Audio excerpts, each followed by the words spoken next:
Bonjour à tous. Que l'Éternel des armées soit honoré à travers ce message de foi.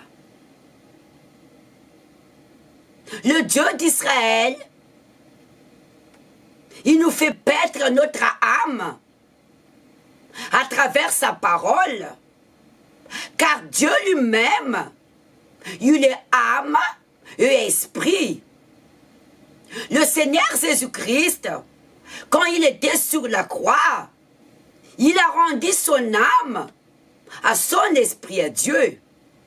Il est vrai que nous devons donner notre vie à Dieu, corps, âme et esprit.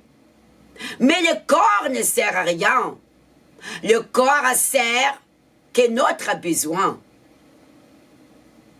Mais l'âme et l'esprit a besoin de Dieu. Nous allons méditer ensemble. Moïse faisait paître les troupeaux des Jéthro, son beau-père. Sacrificateur des mendiants, il amenait les troupeaux derrière le désert et vers la montagne de Dieu à Horeb. Moïse ici, comme un grand pasteur, car les troupeaux, il se réfère aux âmes. Il amenait ses troupeaux derrière la montagne d'Horeb, dans un sens, dans la protection de Dieu. Nous continuons à lire à la suite. L'ange de l'Éternel apparut dans une flamme de feu, au milieu d'un buisson. Moïse regarda, et voici le buisson était tout en feu, et le buisson ne se consume point. Moïse dit, je veux me détourner pour voir quelle est cette grande vision et pourquoi le buisson ne se consume point. Nous mettons des pauses ici. L'Éternel des armées, il se l'apparaît à Moïse dans une flamme de feu. Cette flamme,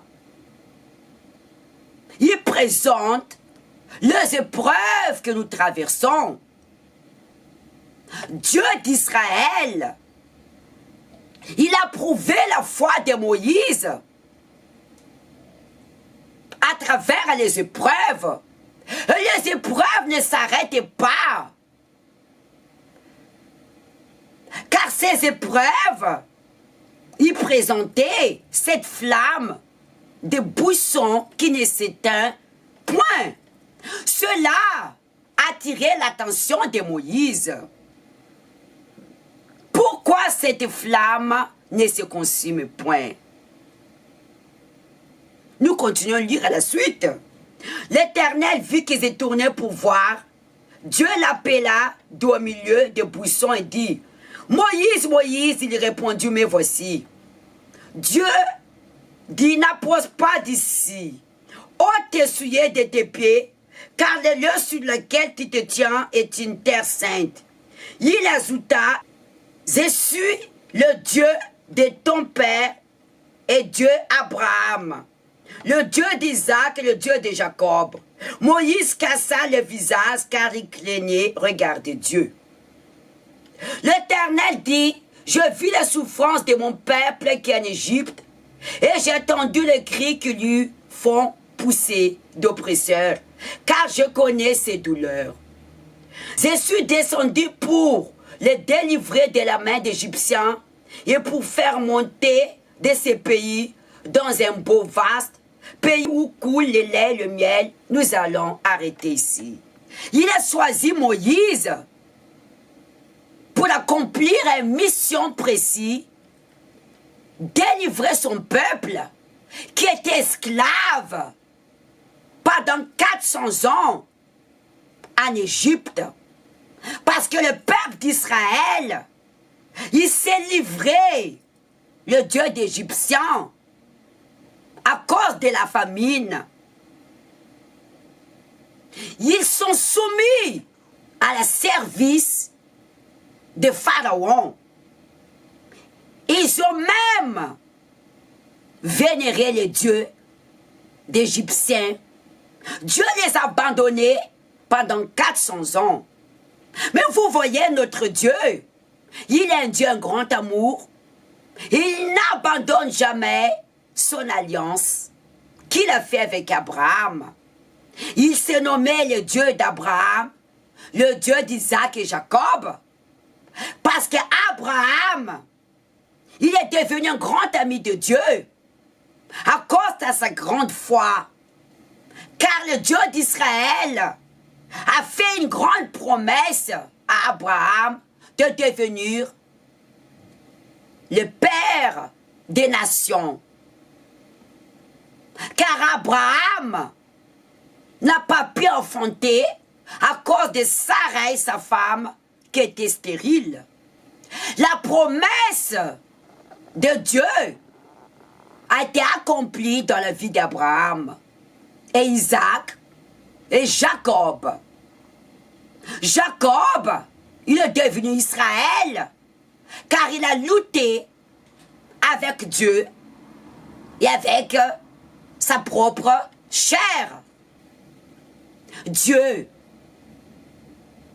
il nous révèle à travers sa parole que les épreuves sont évidentes dans nos vies pour nous apprendre la nature de Dieu. Qui est Dieu? Dieu, il est la nature de feu. Et le feu de Dieu, il présente sa parole pour briser notre orgueil à travers les épreuves. Afin que nous puissions être sauvés. Ici, Moïse, il était attiré par cette feu qui ne se consume point. Mais Dieu l'a dit, n'approche pas, car la terre où il te tient, c'est une terre sainte. Oh, t'essuyer, je m'adresse en tant qu'un servant, un serviteur, dans un assemblée. Dieu que nous servons, sa nature, c'est une flamme de feu. Et cette feu se réfère à sa parole. Il est un Dieu saint. Et les souillures que nous devons enlever, c'est les péchés ou les doutes. Quand la personne doute de l'amour de Dieu, dans un sens, la grâce du salut, elle ouvre la porte au diable ou à cause de son besoin, parce qu'elle ne dépend pas de Dieu. Peut-être que nous ne souillons pas notre corps dans les péchés. Mais le pire des péchés, c'est l'iniquité. Et l'iniquité, c'est l'orgueil. Ici, Moïse, il avait une assurance qu'il était un grand pasteur. Il fait paître les troupeaux pour son beau-père. Que, pour lui, il était déjà au top. Qui n'avait plus besoin d'être brisé par Dieu. Mais Moïse, il avait besoin d'être brisé par Dieu. Le brisement de Dieu, c'est pour nous sauver notre âme. Amen. Nous qui servons l'Éternel, ce n'est pas parce que nous arrivons dans une position haute que nous n'avons pas besoin d'être brisés. Si nous n'avons pas besoin d'être brisés, nous ne pouvons pas être sauvés. Nous ne devons pas s'appuyer à notre position. Dieu d'Israël, il nous fait grâce de servir sur l'autel, mais devant Dieu, nous sommes tous des âmes. Le plan de Dieu doit s'accomplir dans notre vie. nous qui servons Dieu, car ses plans, c'est de sauver des âmes. Mais à quoi bon la parole de Dieu nous dit gagner des âmes si nous ne sommes pas sauvés? Que l'Éternel des armées soit béni à travers sa parole. Soyez tous bénis. À dimanche prochain. Je vous souhaite une bonne semaine de bénédiction. Au revoir.